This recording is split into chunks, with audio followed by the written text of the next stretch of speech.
오늘 함께 나누실 말씀은요, 누가복음 2장 8절에서 19절까지 말씀입니다. 그 지역의 목자들이 밤에 밖에서 자기 양떼를 지키더니 주의 사자가 곁에 서고 주의 영광이 그들을 두루 비추매 크게 무서워하는지라. 천사가 이르되 무서워하지 말라. 보라, 내가 온 백성에게 미칠 큰 기쁨의 좋은 소식을 너희에게 전하노라. 오늘 다윗의 동네에 너희를 위하여 구주가 나셨으니 곧 그리스도 주시니라. 너희가 가서 강보에 쌓여 구 위에 뉘어 있는 아기를 보리니 이것이 너희에게 표적이니라 하더니 호련히 수많은 천군이 그 천사들과 함께 하나님을 찬송하여 이르되 지극히 높은 곳에서는 하나님께 영광이요 땅에서는 하나님이 기뻐하신 사람들 중에 평화로다 하니라. 천사들이 떠나 하늘로 올라가니 목자가 서로 말하되 이제 베들레헴으로 가서 주께서 우리에게 알리신 바 이 이루어진 일을 보자 하고 빨리 가서 마리아와 요셉과 그 위에 누인 아기를 찾아서 보고 천사가 자기들에게 이 아기에 대하여 말한 것을 전하니 듣는 자가 다 목자들이 그들에게 말한 것들을 놀랍게 여기되 마리아는 이 모든 말을 마음에 새겨 생각하니라. 아멘. 오늘 말씀의 제목을 같이 한번 읽겠습니다. 다 같이요. 성탄절 그 기다림 끝에서.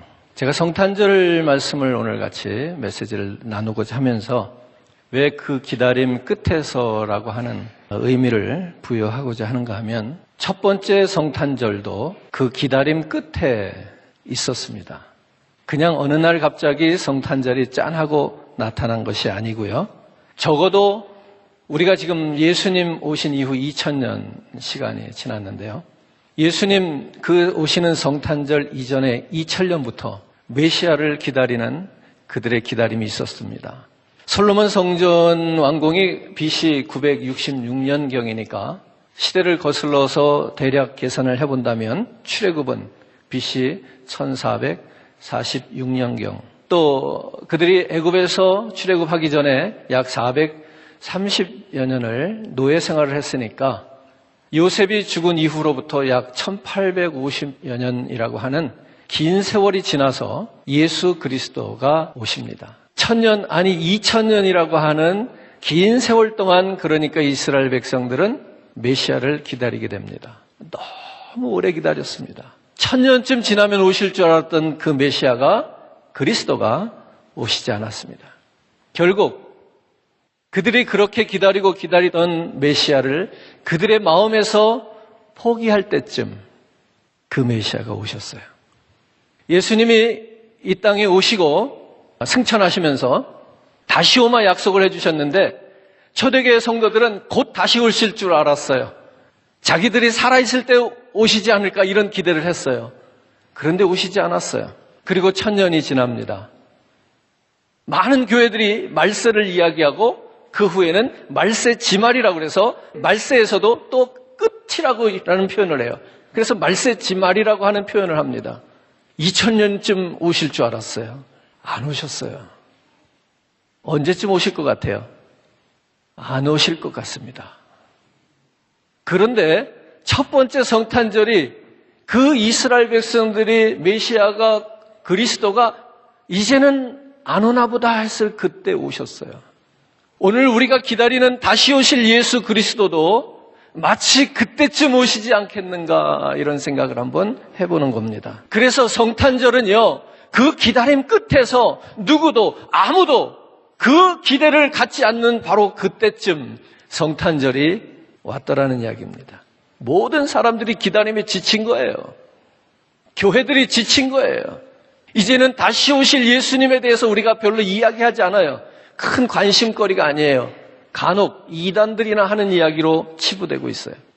믿음의 삶을 살아가면서도 주님이 곧 오시겠지? 언제 오실까? 이런 생각, 이것을 염두에 두고 살지 않아요.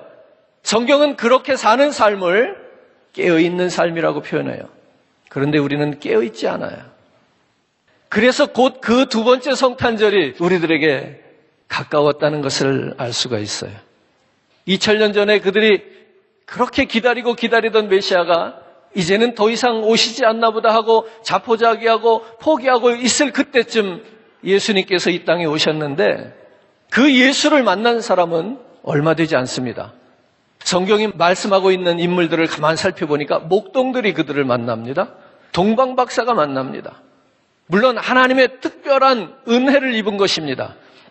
그들이 다른 사람보다 특별했다라고 말할 수는 없을 것입니다. 그럼에도 우리가 한번 이런 의미를 부여해 볼 수가 있겠습니다. 그 성탄절, 그 기다림 끝에서, 메시아가 오시기를 기다리는 그 기다림 끝에서 모든 사람들이 기다림에 지쳐 있을 그때에 누가 메시아를 만나는가 봤더니 평소에 자기 일을 잘 성실히 감당하고 있던 사람들이 만나요.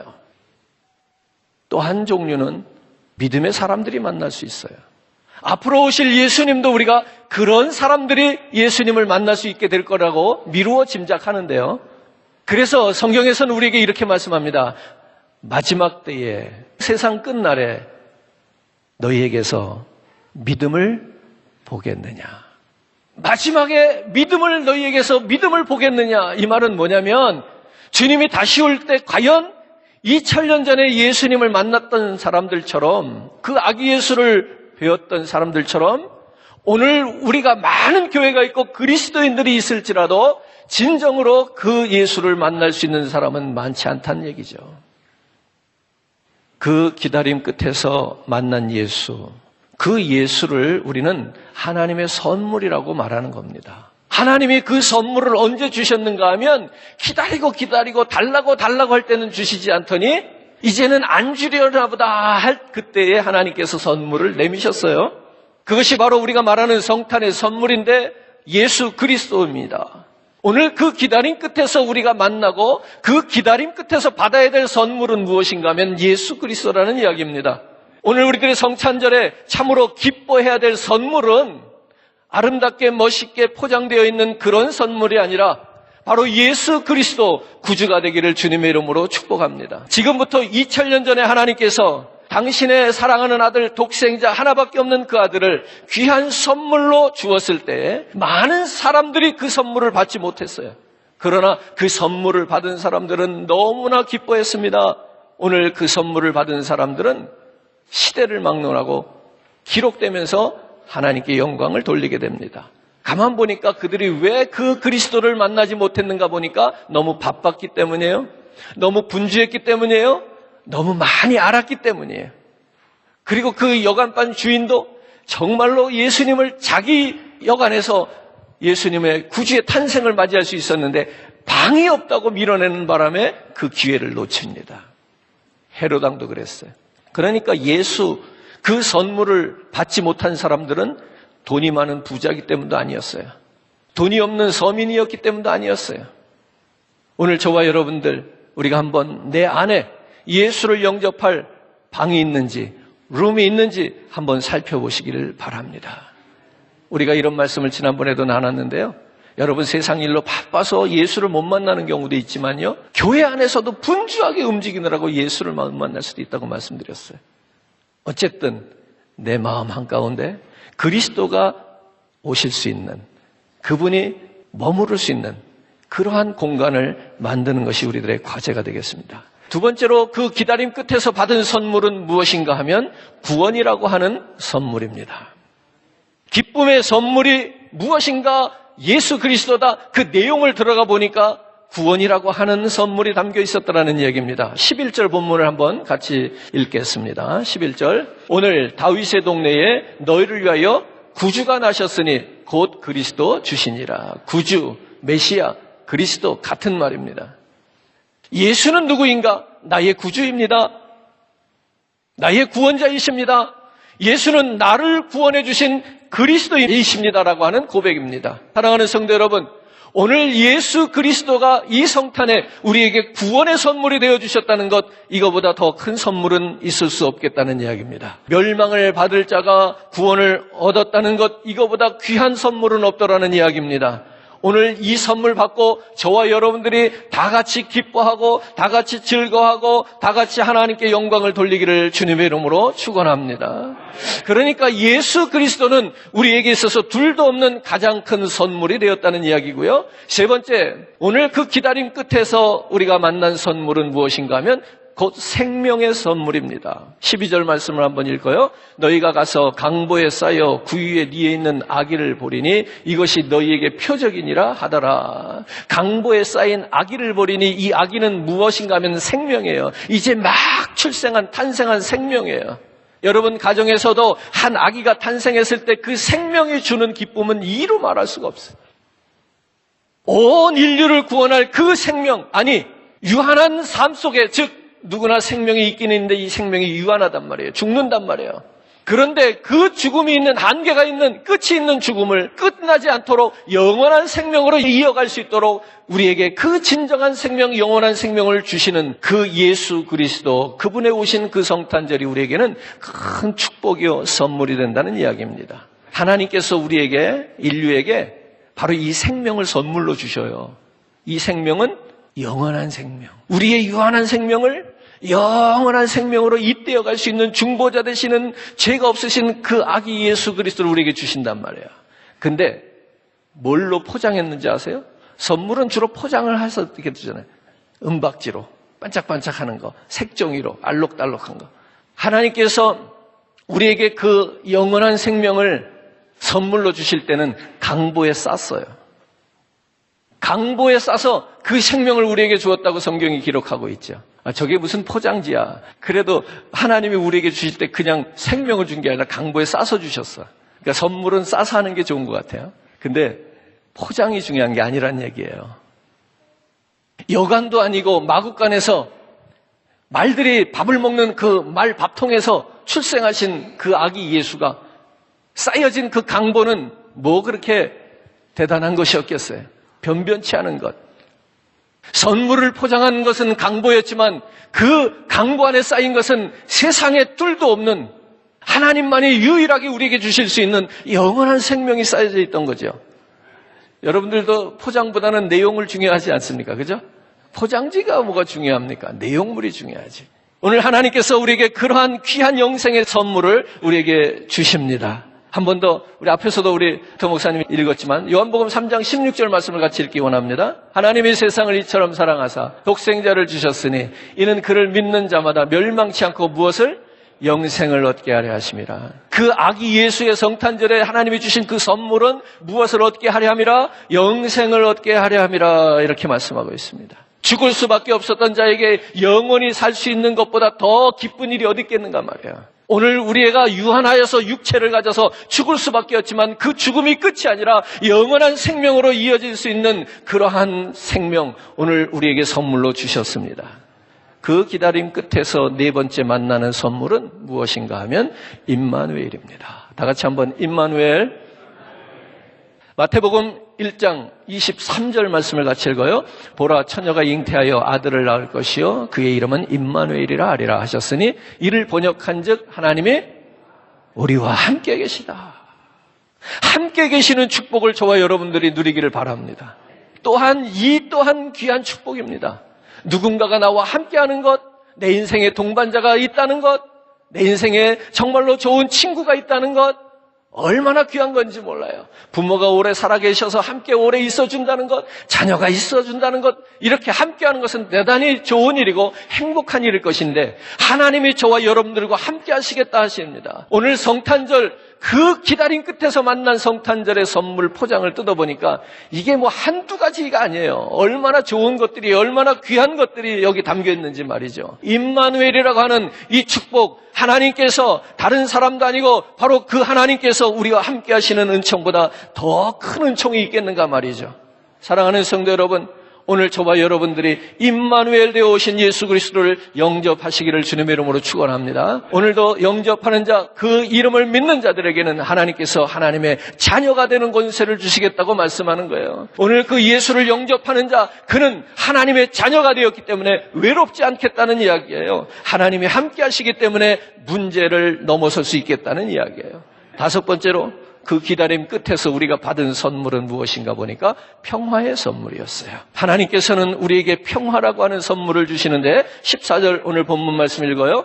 지극히 높은 곳에서는 하나님께 영광이요 땅에서는 하나님이 기뻐하신 사람들 중에 평화로다. 할렐루야. 예수는 우리의 평화이시며 평강의 왕이 되어주신다. 이렇게 말합니다. 아기 예수는 기뻐하심을 입은 사람들에게 평화다 이렇게 얘기했어요. 기뻐하심을 입은 자는 하나님께서 기뻐하는 자이고요. 하나님의 기뻐하시는 자는 하나님을 기쁘시게 해드리는 자이겠죠. 그러면 하나님을 기쁘시게 해드리는 자는 어떤 사람이냐? 바로 예수 그리스도 선물로 주신 구원자 되신 예수 그리스도를 영접하여서 자신이 변화되어 새 사람 되는 자, 이것이 하나님이 기뻐하시는 자예요. 오늘 그가 하나님이 기뻐하시는 사람들 중에 그 그리스도로 인하여 평화를 누리겠다는 이야기예요. 뿐만 아니라 두 번째는요, 누가 하나님의 기쁨이 되는가 하면 자기가 받은 그 구원의 기쁜 선물을 다른 이와 또 나누며 사는 자, 오늘 그렇게 복음을 나누고 구주를 나누며 살아가는 자, 그 사람들이 하나님이 기뻐하시는 자가 된다는 것이고요.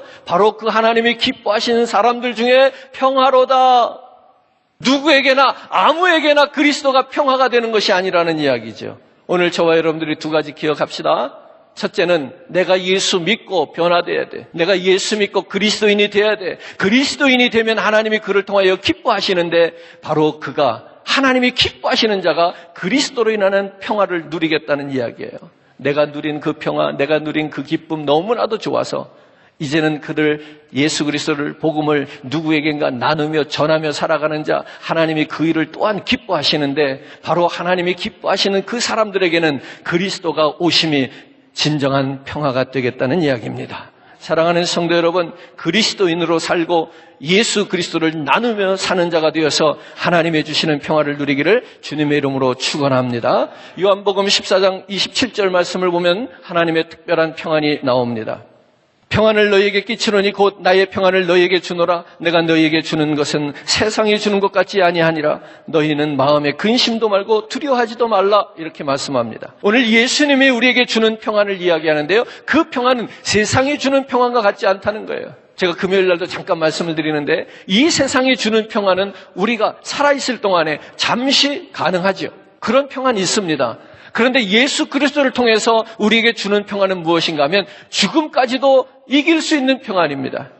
죽음 앞에서 누구나 두려워할 수밖에 없는데 그 두려움을 이길 수 있도록 평안을 주는 그 마음은 어디서 오느냐? 예수 그리스도. 왜? 앞에서 말한 대로 우리의 유한한 죽음이 죽음이 아니에요.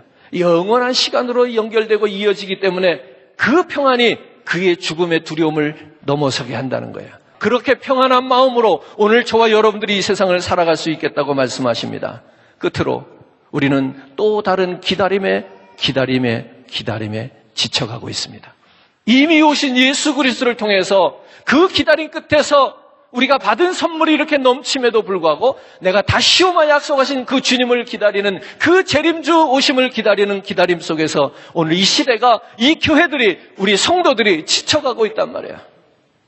사도행전 1장 11절 말씀을 한번 읽겠습니다. 이르되 갈릴리 사람들아 어찌하여 서서 하늘을 쳐다보느냐? 너희 가운데서 하늘로 올려지신 이 예수는 하늘로 가심을 본 그대로 오시리라 하셨느니라. 한 군데 더 읽어요. 마태복음 24장 30절. 그때의 인자의 징조가 하늘에서 보이겠고 그때의 땅의 모든 족속들이 통곡하며 그들이 인자가 구름을 타고 능력과 큰 영광으로 오는 것을 보리라 했단 말이에요.